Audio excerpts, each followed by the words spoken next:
7வது அத்தியாயத்தில் 3வது வசனம், உங்களுக்கு இறக்கப்பட்ட இவை இந்த குரானுடைய வசனங்களை தவிர வேறு எதனையும் நீங்கள் சட்ட ஆதாரமாக ஏற்றுக்கொள்ளக்கூடாது அப்படின்னு சொல்லி குரான் சொல்லுது.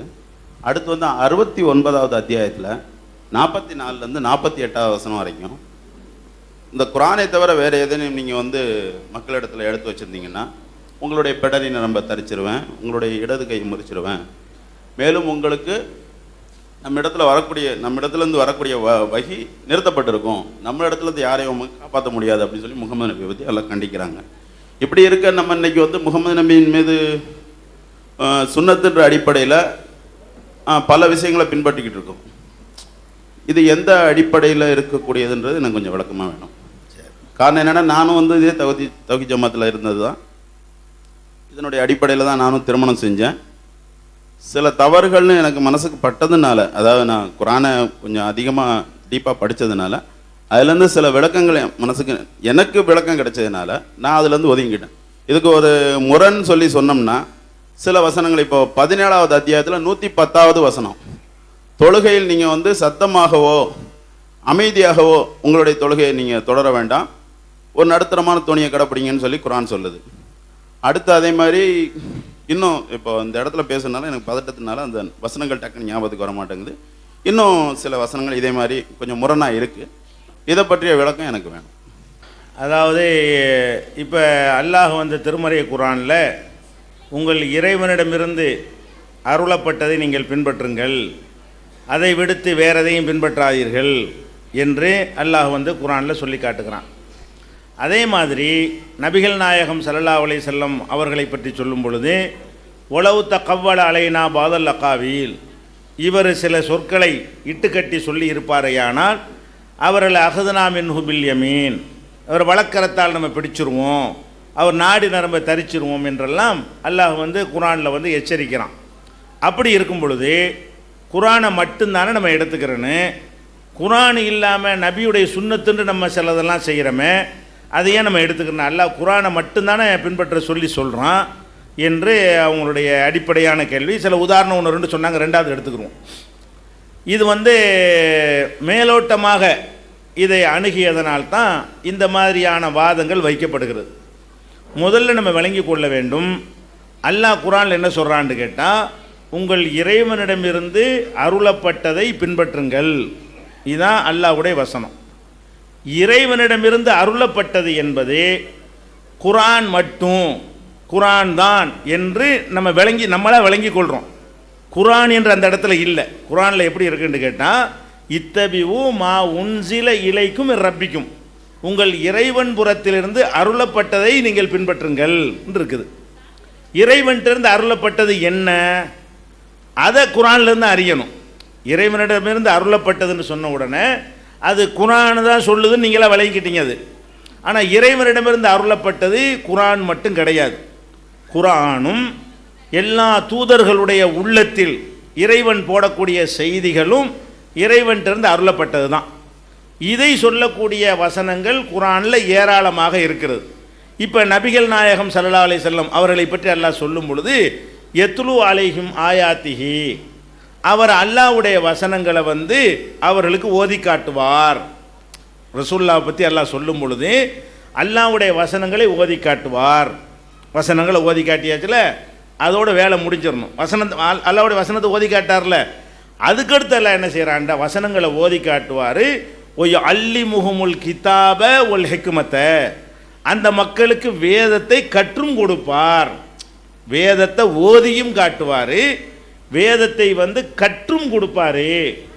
ஓதி காட்டுவார்னா வசனத்தை வாசி காட்டுறது ஓகே. கற்றுக் கொடுப்பார்னா என்னது, அலிபே சொல்லி கொடுப்பார்னு அர்த்தமா? அவருக்கு எழுத படிக்க தெரியாது. கற்றுக் கொடுப்பார்னு சொன்னால் அதில் புரியாத விஷயங்கள் அவர் தான் விளக்குவார். அதனை கற்றுக் கொடுக்கறது. வேதத்தை ஓதியும் காட்டுவார், வேதத்தை கற்றும் கொடுப்பார், கிதாபை கற்றும் கொடுப்பார் என்று அல்லாஹ் என்ன செய்கிறான், திருக்குறானில் சொல்லி காட்டுறான். அப்போ கற்றுக் கொடுப்பார் என்றால் அவர்கள் கற்றுக் கொடுத்துருப்பாங்கல்ல, அது மார்க்கமாக இல்லையா? வேதத்தை ஓதி காட்டிட்டாங்க ஓகே, ஓதி காட்டிட்டு இது இப்படி, இதுக்கு இது அர்த்தம்னு உங்கள் வாழ்க்கையில் விளக்கி இருந்தார்கள்னா அது யார்கிட்டமிருந்து வந்தது? அதுக்கு தான் அல்ல அனுப்புகிறான். கற்றுக் கொடுப்பார் என்று அல்ல அங்கீகரித்திருக்கும் பொழுது அவர் கற்றுக் கொடுத்தது எப்படி மார்க்கமாக இல்லாமல் போகும் என்று அதை நீங்கள் ரெண்டாவது சிந்திக்கணும். அல்லாஹ்ட்டிருந்து வந்தது தாங்கிறதுக்கு. அதே மாதிரி அல்லாஹ் சொல்லி காட்டுறான், அன்சல்னா இலைக்க திக்ர, இந்த திக்ரை அறிவுரையை உமக்கு நாம் இறக்கி இருக்கிறோம். எதுக்காக இறக்கிறோம் என்றால் லித்து பையின லின்னாசி மானுசில இலையும், இவர்களுக்கு அருளப்பட்டதை நீர் விளக்க வேண்டும் என்பதற்காக இறக்கி இருக்கிறோம். இவர்களுக்கு எது அருளப்பட்டுச்சோ இந்த குரானு, இதை நீ போய் விளக்கணும், பயான் பண்ண. லித்து பையினண்டா பயான்ல இருந்து உள்ளது.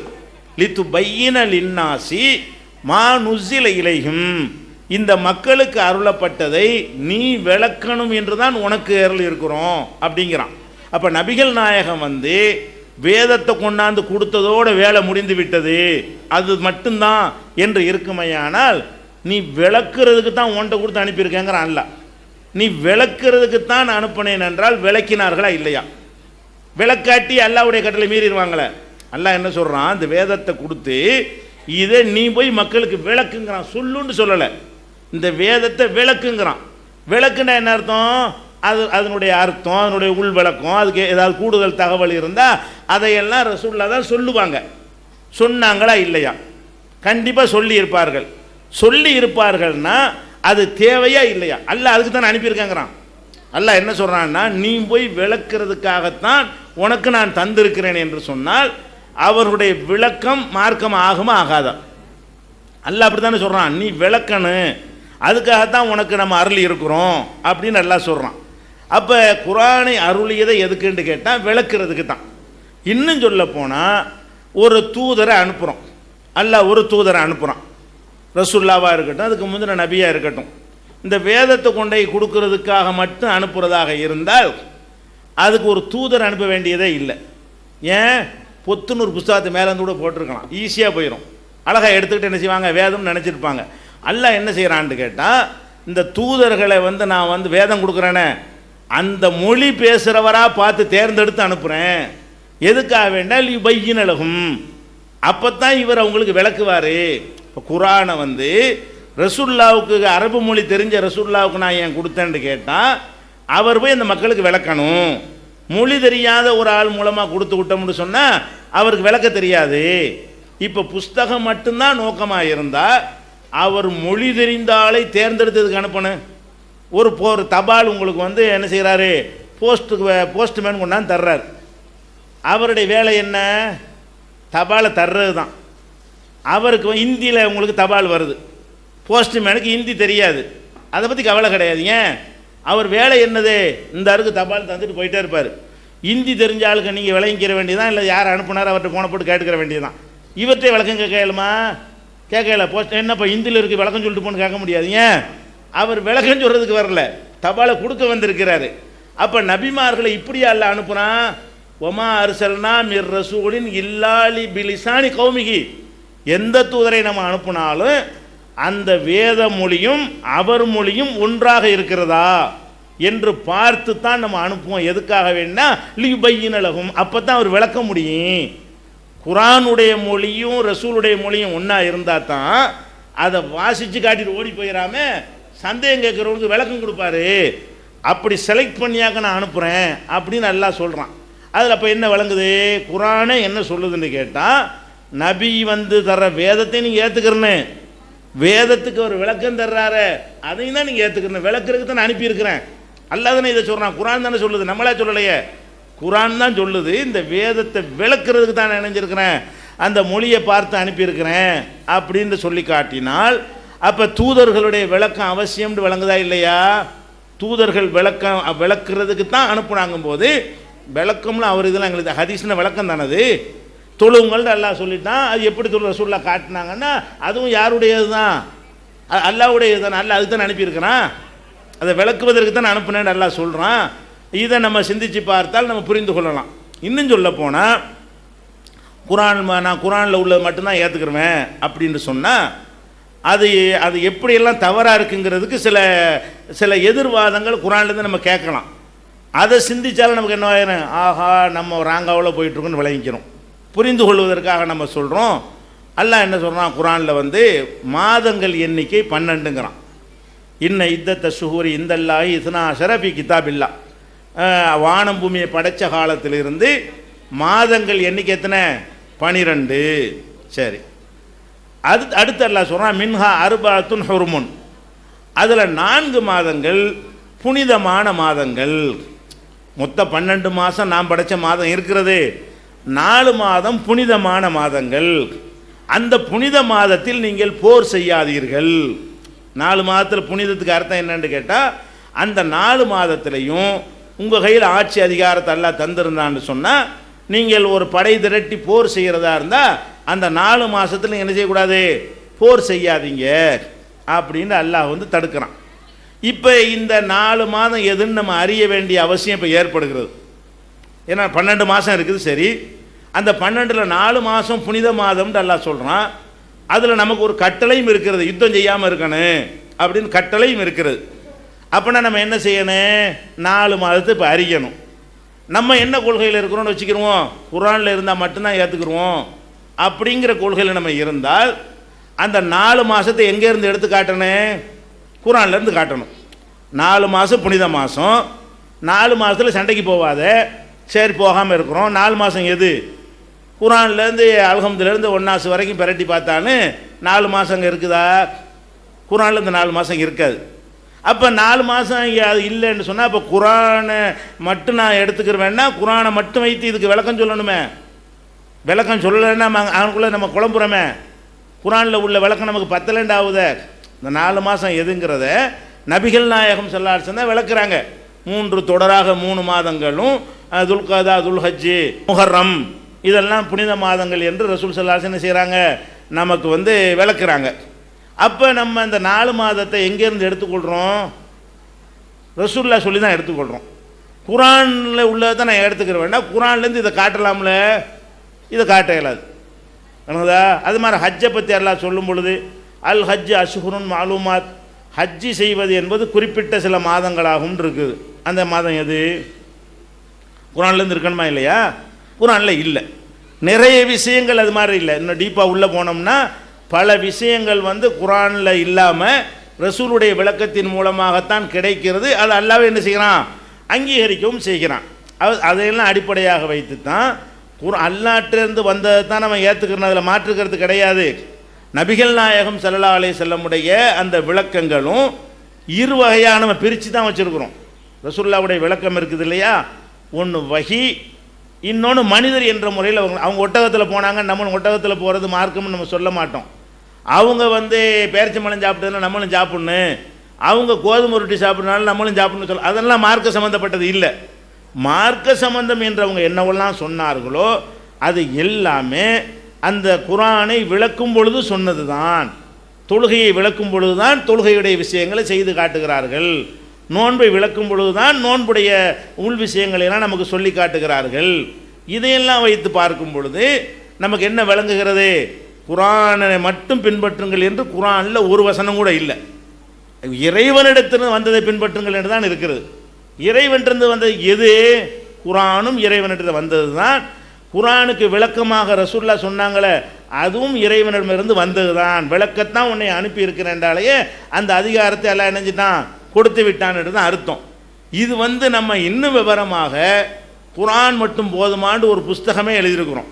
குர்ஆன் மட்டும் போதுமா, அதில் எத்தனை வசனங்கள் வந்து நபிகள் நாயகத்தினுடைய விளக்கத்தை ஏற்றுக்கொள்ளணும் என்று சொல்வது என்பதை அதுக்குரிய வாதங்களையும் வைத்து அதுக்குரிய ஆதாரங்களையும் வைத்து தனி நூலை இணைஞ்சிருக்கிறோம், எழுதியிருக்கிறோம். கூடுதலாக விளங்கிக்கிறணும். உதாரணத்துக்கு ஒன்று அவர் சொல்லி காட்டினார். என்னென்னலாம் சொல்லுகிறார்களோ அந்த இதுக்கெல்லாம் நம்ம பதில் அதில் சொல்லியிருக்கிறோம். ஒரு உதாரணத்துக்கு அவர் சொல்லி காட்டினார். என்னன்னு கேட்டால், நடைமுறையில் பார்த்தோம்னா நம்ம தொழுகை இருக்கு இல்லையா, தொழுகையில் வந்து சில தொழுகையில் நம்ம சத்தமாக ஓதுறோம். லோஹர் அசர்லையும் இஷாவுடைய பிந்தின என்ற காலத்திலையும் மகரிபுடைய பிந்தின என்ற காலத்திலையும் என்ன ஓதுறோன்னு தெரியாமல் என்ன செய்கிறோம்? ஓதுறோம், யாருக்கும் கேட்காத வகையில். அதே நேரத்தில் மகரிபு இஷா சுபுகுல 2 காலத்தில் என்ன பண்ணுறோம்? சத்தம் போட்டு ஓதுகிறோம். அப்போ ஒன்று சத்தமாக ஓதுகிறோம், இல்லைன்னா ஓதாமல் மௌனமாக என்ன செய்கிறோம்? வாய்க்குள்ளே ஓதி கொண்டிருக்கிறோம் இல்லையா? இது நடைமுறை. அது குர்ஆனில் என்ன ஒரு வசனம் என்ன இருக்குன்னா, உம்முடைய தொழுகையில் நீ சத்தமாகவும் ஓதாத மெதுவாகவும் ஓதாத நடுத்தரமாக ஓதுன்னு குர்ஆனில் இருக்கிறது. ஒரு வசனத்தை அவர் என்ன செய்கிறாரு, சுட்டி காட்டினார். உன்னுடைய தொழுகையில் வந்து சத்தமாகவும் ஓதாத, மெதுவாகவும் ஓதிராத, நடுத்தரமாக ஓதுன்னு இருக்கிறது. அப்படின்னா இந்த வசனப்படி என்ன செய்யணும், எல்லா தொழுகையிலையும் இப்போ லொஹர் அசரில் ஓதுன மாதிரி ஓதுறதும் தப்பு, மகரிபி இஷாவில் சத்தம் போட்டு ஓதுறோமோ அதுவும் தப்பு. அனைத்து ரக்காத்துகள்லையுமே அதை விட கொஞ்சம் கம்மியாக, இதை விட கொஞ்சம் கூட, லொஹர் அசரை விட கொஞ்சம் கூடவாகவும், நம்ம வழக்கமாக ஓதுவோமே ஃபஜ்ரு மகரிபு இஷாவில் அதை விட கொஞ்சம் கம்மியாகவும் நடுத்தரமாக என்ன செய்யணும், ஓதணும் அப்படின்னு குரானில் இருக்குது. இதெல்லாம் பார்க்கும் பொழுது இது ஹதீஸ் மாத்தமாக இருக்கேன்னு டவுட் வந்திருக்கு அவருக்கு. அதுதான் உதாரணத்துக்கு ஒரு என்ன செய்கிறாரு, சுட்டி காட்டுறாரு. இதுக்கெல்லாம் என்ன காரணம்னு கேட்டால், சில மொழிபெயர்ப்புகளை மட்டும் வைத்து பார்ப்பதனால். ஏன்னா நம்ம குரான் அரபு மொழியில் இருக்கிறது. குரானே பிலிசானின் அரபியின் முபீன், தெளிவான அரபு மொழியில் இந்த குரான் அருளப்பட்டிருக்குன்னு தான் இருக்கிறது. மொழிபெயர்ப்பை வைத்து ஒரு அளவுக்கு விளங்கி கொள்ள முடியும்.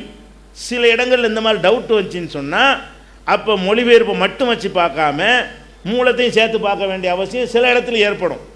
அது இல்லாத காரணத்தினால தான் என்ன செய்கிறாங்க, மொழிபெயர்ப்பு மட்டும் வைத்து கொண்டு இந்த மாதிரி சொல்லக்கூடிய நேரத்தில் அது ஒரு கரெக்ட் மாதிரி சில ஆளுகளுக்கு என்ன செய்கிறது, தெரிகிறது.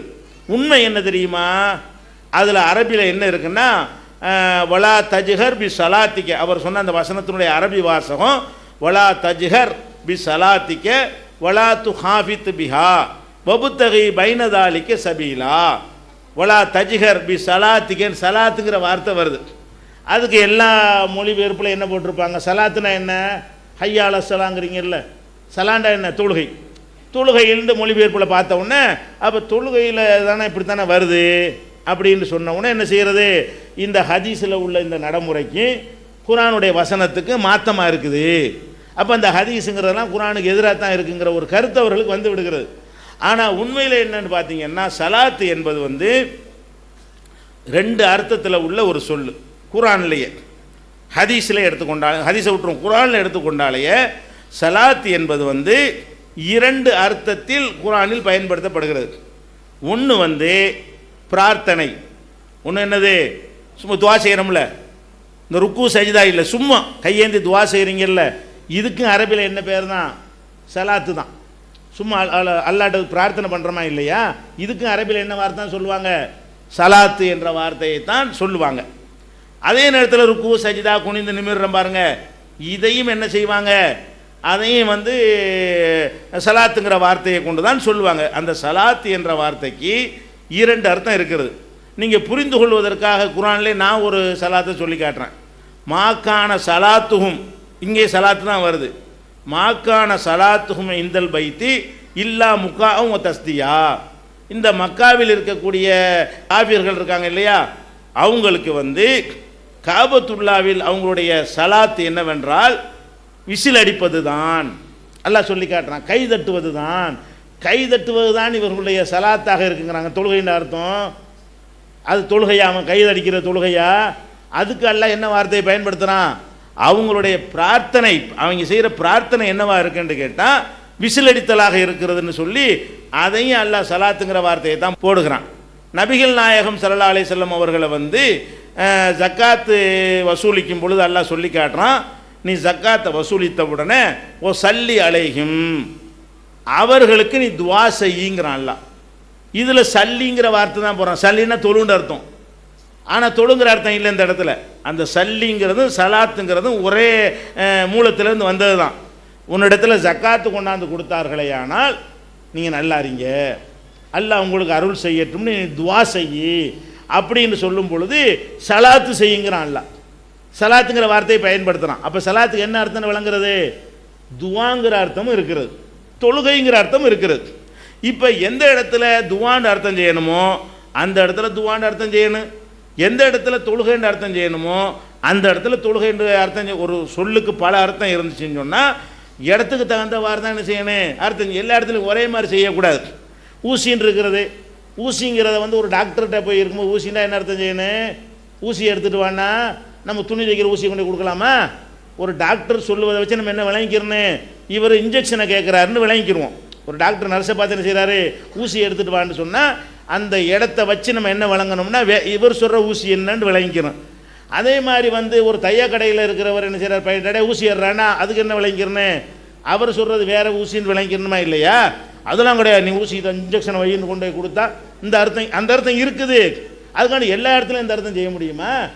அந்த அர்த்தம் செய்கிற இடத்துல அந்த அர்த்தம் செய்யணும், இந்த அர்த்தம் இந்த செய்யணும். இப்போ இந்த வசனம் அருளப்பட்ட உடனே ஆயிஷா நாயகி சொல்கிறாங்க, இது சத்தமிட்டு துவா செய்வதை பற்றி அருளப்பட்ட வசனம். வஹி இறங்கின காலத்தில் வாழ்ந்த ஆயிஷா நாயகி சொல்கிறாங்க, இது பிரார்த்தனை செய்வதை பற்றி அல்லாட்ட துவா செய்கிறதா இருந்தால் ஊண்டு ரொம்ப கத்திரவும் கூடாது, அதே நேரத்தில் ரொம்ப உசுன்னு செஞ்சிடக்கூடாது, நடுத்தரமாக செய்யணும். நடுத்தரமாக துவா செய்யணும்னு வேற ஒரு இடத்துலையும் இருக்கிறது. வேற ஒரு இடத்துல என்ன இருக்கிறது, எல்லாம் சொல்லும் பொழுது ரொம்பவும் சத்தம் போட்டுறாமல் நடுத்தரமாக செய்யுங்கிறது இருக்கிறது.